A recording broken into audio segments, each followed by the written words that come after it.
Welcome back, virtual reality headset wearers, to the Game & Muscle YouTube channel and virtual reality on the Game & Muscle YouTube channel. In this video, we're going to be talking about and somewhat reviewing Standout VR, which is a Player Unknown Battleground clone for virtual reality.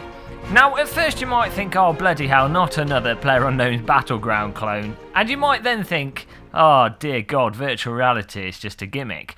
Well, you might think that, but you'd be completely wrong, because this is actually a really good game, and also a really good virtual reality game, which is quite rare, but pretty damn fantastic when it does happen. In true Game & Muscle review fashion, we're going to go through the good points and the bad points, and just get to the nitty-gritty without wasting your time. Before we get to the good and bad points, though, it's worth noting this is an early access, super-duper pre-alpha game. Every other day the developer does an update to it. Every time I load into it there's been an update and an improvement, so keep that in mind.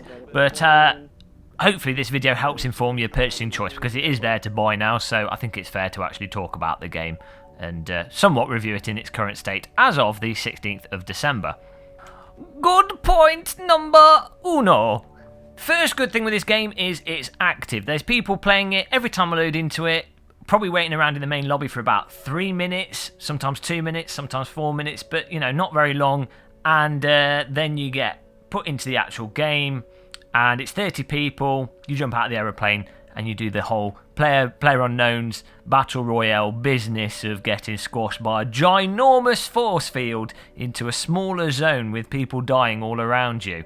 Kind of like being in the United Kingdom at this point in time. My name's Jeff.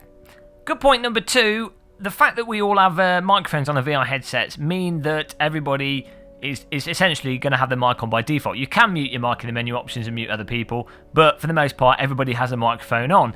This helps make the game a little bit more sociable, makes it certainly interesting when you listen to people talking to each other in the game and you work out where they are from their voice, and you can shout at people and annoy them and all that stuff. And there's also been a ton of absolutely hilarious situations I've experienced from people having their mic on.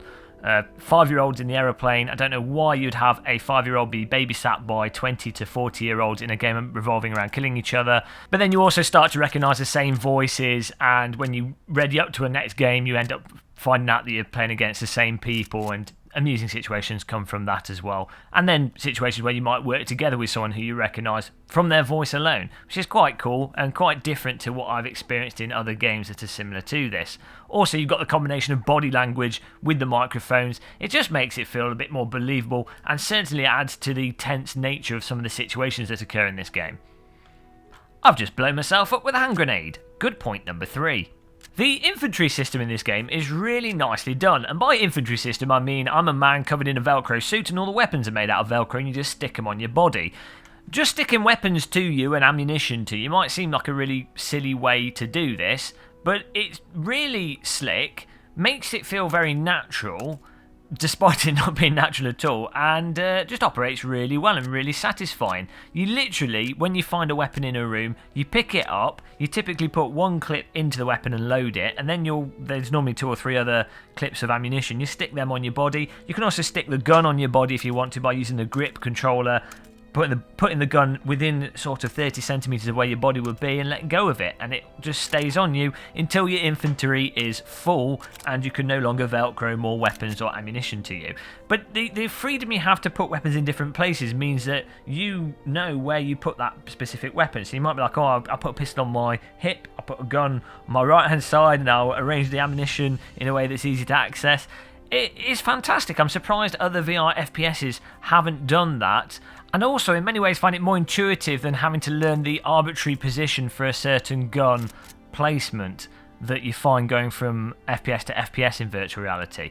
Really nice, really slick, fantastic infantry system. I'm your friend, now you're dead. Good point number 4. For the most part, the weapon mechanics and dynamics in terms of how you aim the weapons, how you reload them, really nice and slick, really smooth, really intuitive to use.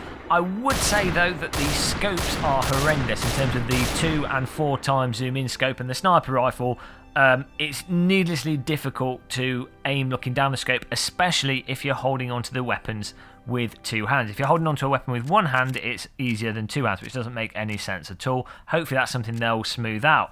But in terms of using the M4, P90, or any weapon that just has a normal scope on it, like a red dot scope or holographic scope or iron sights, the guns feel really nice to use, really slick, super intuitive.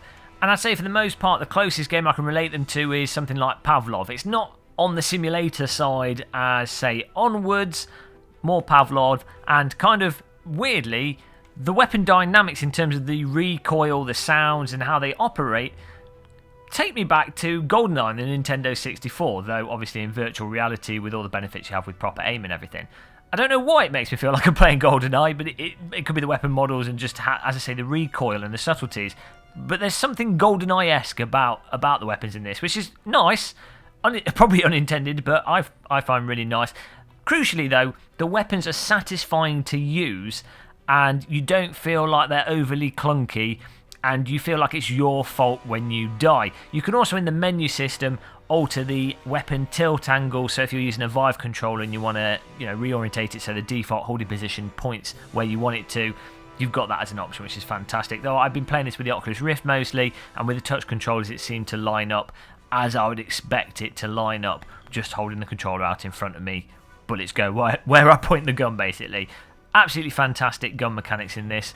Grenades and smoke grenades, and the physics when you throw stuff, not so much, but actually shooting people with weapons, good job. Too much positivity, let's move to our first negative, and the most obvious one, which is probably apparent from this video. The graphics in this are atrocious. The player models look awful, the terrain looks pretty awful. Weirdly, there's butterflies floating around through buildings, which is just off-putting. I don't know why they're in the game. There's also seagulls flying through the mountainsides. Again, not sure why there's seagulls in the... What's the point? I don't know, but you also find that the terrain looks overly trunky, the scale of the buildings, the thickness of the walls, it's all over the place. Hopefully the developer of this gets a good designer that understands level design. The actual layout of the map and the variation of the terrain is quite nice for what it is. It works, it functions really well, it doesn't ruin the gameplay, but visually, it's not visually immersive. If this wasn't in VR, you'd be vomiting all over the place. VR kind of bails this out in some ways because virtual reality makes anything look very solid and tangible, despite this being a complete mishmash. As I say, wrong scales, textures are pretty awful, just visually disgusting. Though, does as well kind of trigger that GoldenEye 90s virtual reality look to it, purely by accident. Negative point number 2, calling up platform number 4.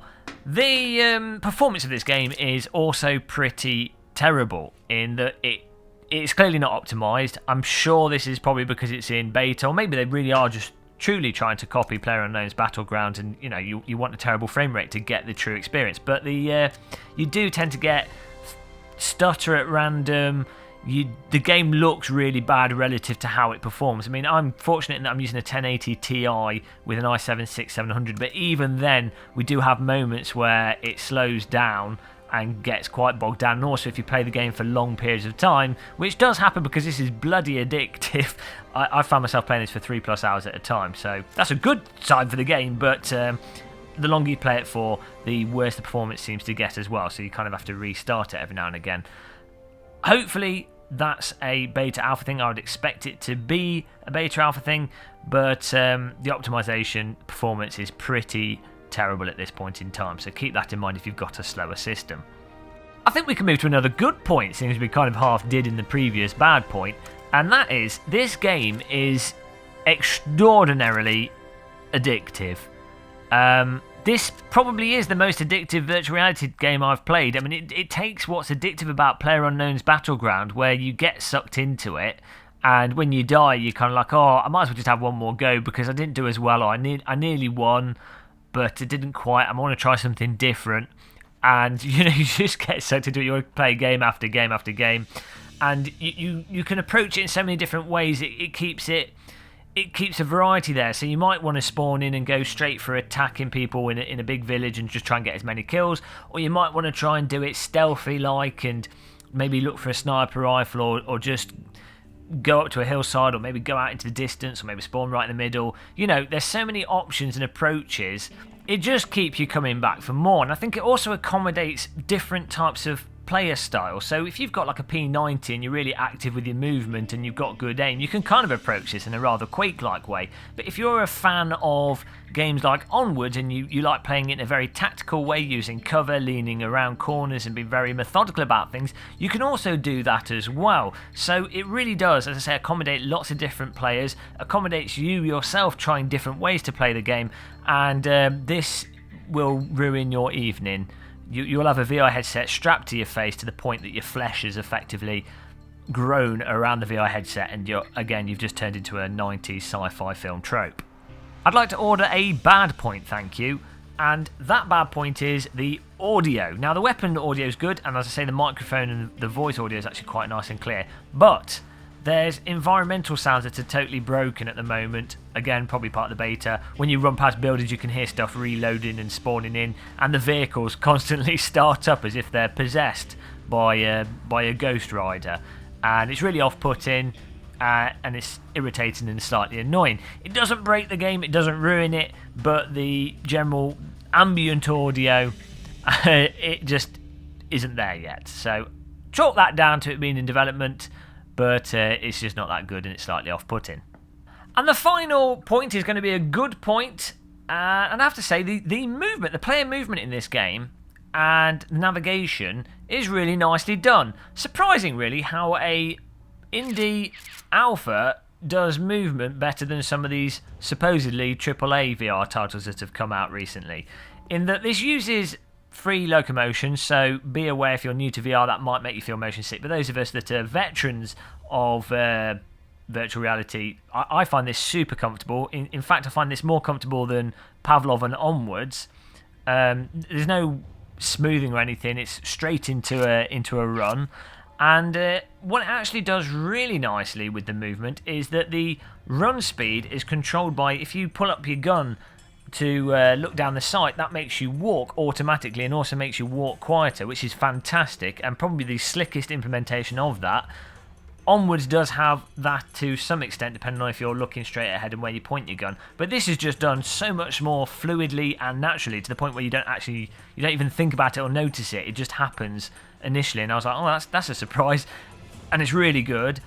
But you've also got snap rotation for those of you using a Rift with only 2 sensors, or those of you like me that use a Rift. I've got a Rift and a Vive, but are just lazy, and I like using snap rotation whilst pointing in one direction. I'm a fatty, what can I say? So you've got snap rotation there, you've got full room scale if you want to move around. The movement and everything just works really nicely. I'm really happy with it in this game, and I'm surprised how good it is, given that that's something that VR titles tend to mess up, or historically have messed up at this point in time. So as of right now, those are, in my opinion, the most pertinent good and bad points when it comes to stand out.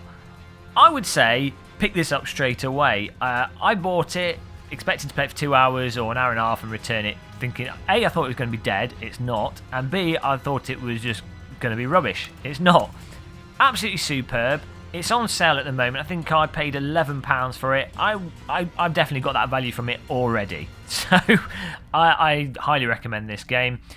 Really enjoying that the developer is super active in updating. As I say, every other day that I load it up, something has changed. They've added health to it since the last time I loaded it up. They've improved the buildings, and some of the environment has improved over time as well. They also keep adding new clothing items and bits and bobs as well. If you found this video informative, useful and entertaining, please give the like button a tickle and subscribe to the channel if you like virtual reality and simulator content. That's really what we do on this channel. If you don't like that stuff, then you're not welcome anyway. Get out my kitchen, boy! I will see you guys next video. I'm going to have a coffee instead of a tea. It's normally a tea after we finish a video, but I'm having a coffee this time. It's early in the morning, we need perking up. Take care, everybody. Happy VR gaming, and goodbye.